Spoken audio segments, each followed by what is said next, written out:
Among the best Italian aeronautical designers is certainly Celestino Rosatelli.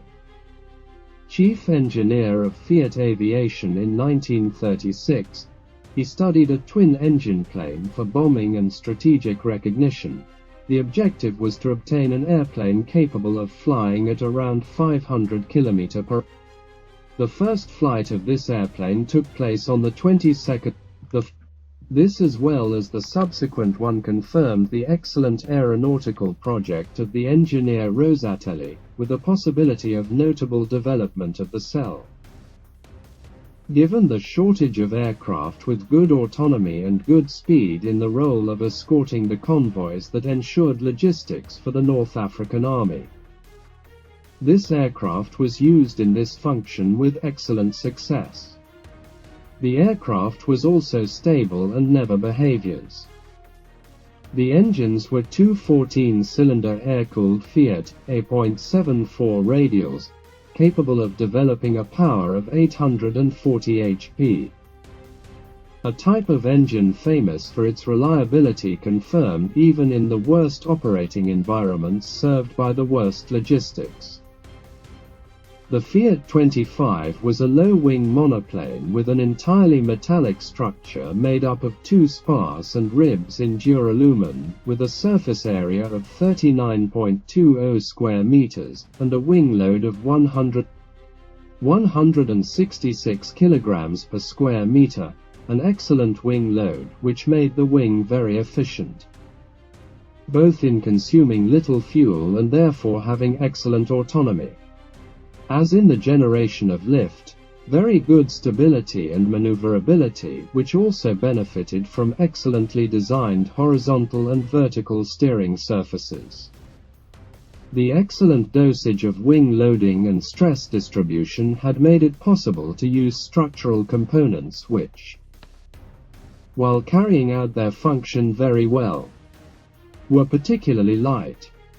Wingspan of 16 meters, excellent stall speed of 125 km/h, also excellent takeoff and landing values as well as climbing qualities which placed the aircraft among the best in the category. The careful study of the airfoils carried out continuously by Rosatelli for about 30 years had made him master of the choice of the variations to be made to the wing for subsonic aircraft, making his projects free from those interference and coupling phenomena that were well present in many of its competitors' projects. The study of parasitic resistance was also very fine, and Rosatelli had studied it in great detail regarding the antenna, the weapons, the windows and the service hatches. The integration of these elements into the body of the aircraft was such that compared to its competitors, the Fiat aircraft had the same equipment and external elements potentially disturbing the aerodynamic flow, an impact that was 10 to 30% lower. Even the landing gear housing had been carefully designed for this purpose, with excellent results, which in other similar projects were achieved only after the war had begun.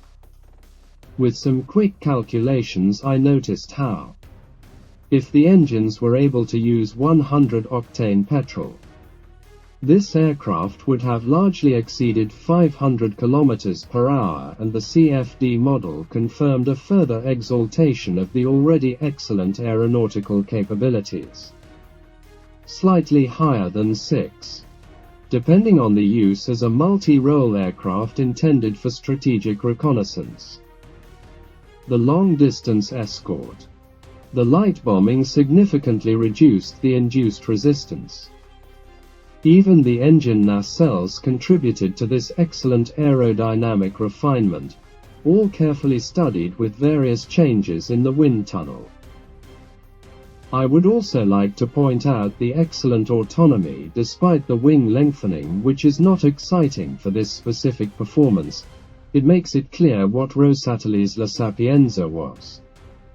The careful balance between aerodynamic efficiency, maneuverability, lift, structural weight and loads to support contribute to making this aircraft decidedly superior to the average of projects of the same type carried out in other states and also in Italy.